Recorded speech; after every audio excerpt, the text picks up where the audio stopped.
बच्चों, आज मैं कक्षा 12 शिक्षा शास्त्र के अंतर्गत अध्याय 1 प्राचीन कालीन शिक्षा या इसे वैदिक कालीन शिक्षा के नाम से भी जानते हैं, इसके अंतर्गत कुछ निश्चित उत्तरीय प्रश्नों के बारे में बताएंगे, जिसे आप नोट करिएगा और इसे इसके साथ याद करते रहिएगा, क्योंकि यह कोरोना संकट में बोर्ड की जो परीक्षा होगी बहुत ही लाभदायक सिद्ध होगा। पहले से आप पढ़ते रहेंगे तो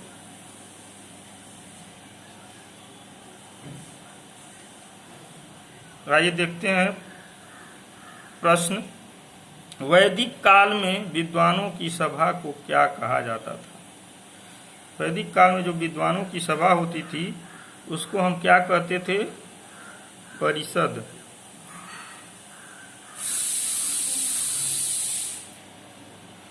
क्या बोलते थे? उसको हम परिषद कहते थे। जो विद्वानों की सभा रहती थी उसको हम परिषद के नाम से जानते थे। अगला प्रश्न है, गुरुकुल में रहने वाले विद्यार्थियों को क्या कहा जाता था? जो विद्यार्थी गुरुकुल में रहते थे उनको क्या कहा जाता था? अंतेवासी।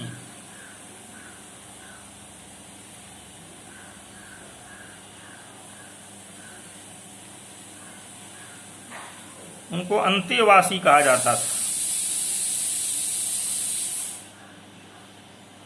अंतेवासी। अगला प्रश्न, गुरुकुल में विद्यार्थी की किस उम्र तक रहता था? यानी कब तक, कितने उम्र तक विद्यार्थी गुरुकुल में रहता था? तो इसका उत्तर क्या होगा? 24 वर्ष तक। कितने वर्ष तक? 24 वर्ष तक विद्यार्थी गुरुकुल में रहते थे। अगला प्रश्न है, ब्राह्मणों का उपनयन संस्कार किस आयु में होता था?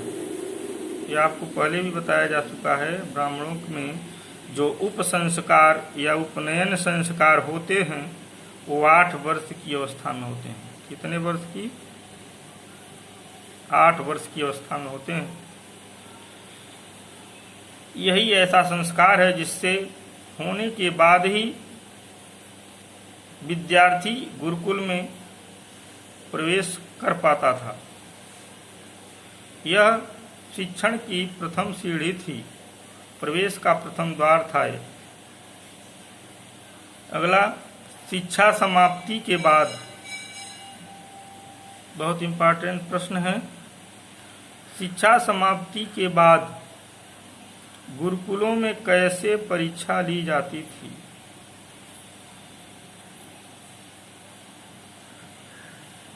जो शिक्षा समाप्त हो जाती थी, गुरु लोग कैसे परीक्षा लेते थे? तो उस समय प्राचीन काल में या वैदिक काल में मौखिक शिक्षा ली जाती थी। कैसी शिक्षा? मौखिक। मौखिक शिक्षा का मतलब पूछा जाता था और विद्यार्थी जवाब देते थे। अगला प्रश्न, प्राचीन भारतीय शिक्षा की 2 असफलताओं का उल्लेख कीजिए। यानी प्राचीन भारतीय शिक्षा की जो 2 असफलताएं थी उसका उल्लेख कीजिए। इसका उत्तर होगा लोक भाषाओं की उपेक्षा। आप इसको हम नोट नहीं कर रहे हैं, आप लोग इसको देखिए, मैं बता रहा हूं, लिख लीजिएगा। पहला क्या था? लोक भाषाओं की उपेक्षा। लोक भाषाओं की उपेक्षा की जाती थी एवं धर्म निरपेक्ष विषयों की उपेक्षा, और धर्म निरपेक्ष विषयों की उपेक्षा की जाती थी। ये ऐसी 2 विशेषताएं हैं जो प्राचीन काल में शिक्षा की असफलताओं को बताती हैं। अगला प्रश्न है 7 नंबर, देखिए, गुरुकुल शिक्षा प्रणाली में गुरु शिष्य के संबंध की सबसे प्रमुख विशेषता क्या थी? आपको पता है उस समय गुरु और शिष्य के संबंध बहुत ही मधुर रहते थे। वैदिक काल में या प्राचीन काल में गुरु और शिष्य के संबंध बहुत ही मधुर होते थे। वह पिता पुत्र से भी ज़्यादा एक दूसरे को प्रेम करते थे, यानी पिता पुत्र जैसी स्थिति होती थी। आगे देखिए, शिक्षा के 3 प्रमुख ध्रुवों के नाम लिखिए। शिक्षा के ध्रुव 3 क्या हैं जो प्रमुख हैं? सबसे आपको पता होगा, बिना इन 3 ध्रुवों के पढ़ाई का कार्य नहीं हो सकता। जैसे छात्र, अध्यापक,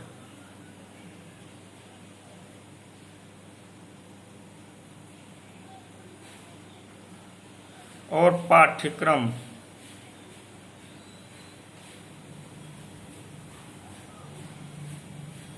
यह तीनों ऐसे ध्रुव हैं शिक्षा के, अगर नहीं है तो कोई भी कार्य नहीं हो सकता। छात्र की भी आवश्यकता है, अध्यापक की भी आवश्यकता है, और पाठ्यक्रम जिसको पढ़ना है, विषय आपका ये होगा तब शिक्षा की प्रक्रिया पूरी होगी।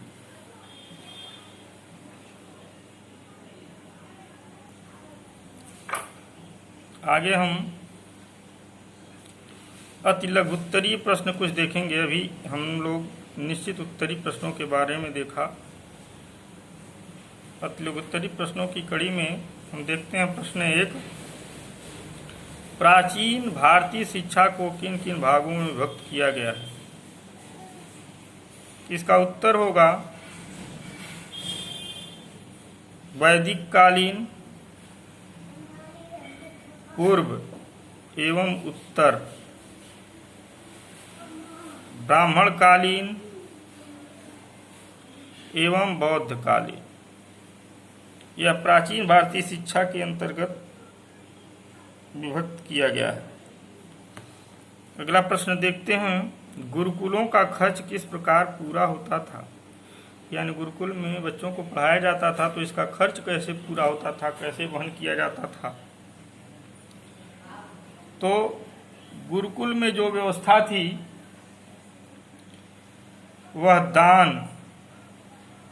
उपहार, भिक्षाटन एवं सहायता, यानी लोग दान देते थे, उपहार स्वरूप राजा भेंट करते थे, अन्य लोग भी भेंट करते थे, और कुछ अपने खाने पीने के लिए विद्यार्थी भिक्षा मांगते थे, लेकिन उतने ही भिक्षा मांगते थे जितनी उनको आवश्यकता थी। स्टोर करने का कार्य उस समय नहीं होता था।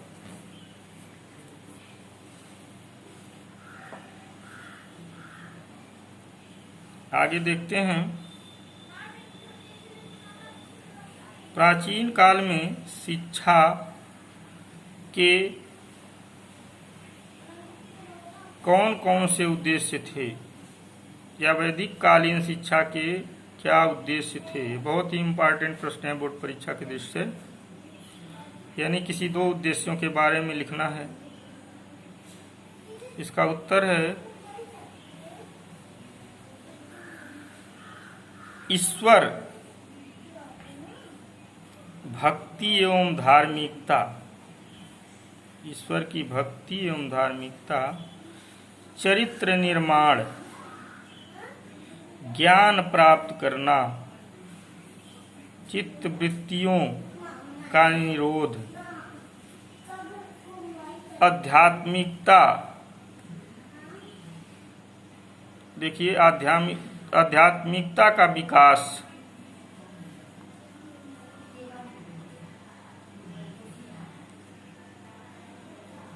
इन्हीं सब के द्वारा शिक्षा के उद्देश्यों की पूर्ति होती थी। आगे एक प्रश्न हम देखते हैं, प्राचीन काल में गुरुओं में किस पद्धति से शिक्षा दी जाती थी? यानी कौन सी पद्धति गुरु अपनाते थे जिससे शिक्षा देते थे बच्चों को अपने। देखिए, प्राचीन काल में प्रश्नोत्तर यानी प्रश्न करके शिक्षा दी जाती थी। कथा कह के बताया जाता था, समझाया जाता था बच्चों को। व्याख्यान करके, आपस में बात विवाद करके, क्रियात्मक विधि आदि पद्धतियों से शिक्षा दी जाती थी।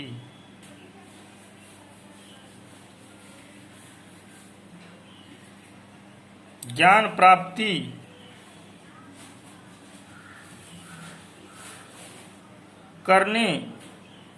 प्राप्ति करने की दो मुख्य विधियां थी, तप, श्रुति। तप विधियों में छात्र स्वयं मनन करते थे, चिंतन करते थे, आत्मानुभूति करके ज्ञान प्राप्त करते थे। श्रुति विधि में छात्र दूसरों से सुनकर ज्ञान प्राप्त करता था और शास्त्रार्थ सर्वोच्च पद्धति विधि के द्वारा ये सब काम भी करते थे। इस प्रकार से प्राचीन काल में गुरुकुलों में शिक्षा दी जाती थी।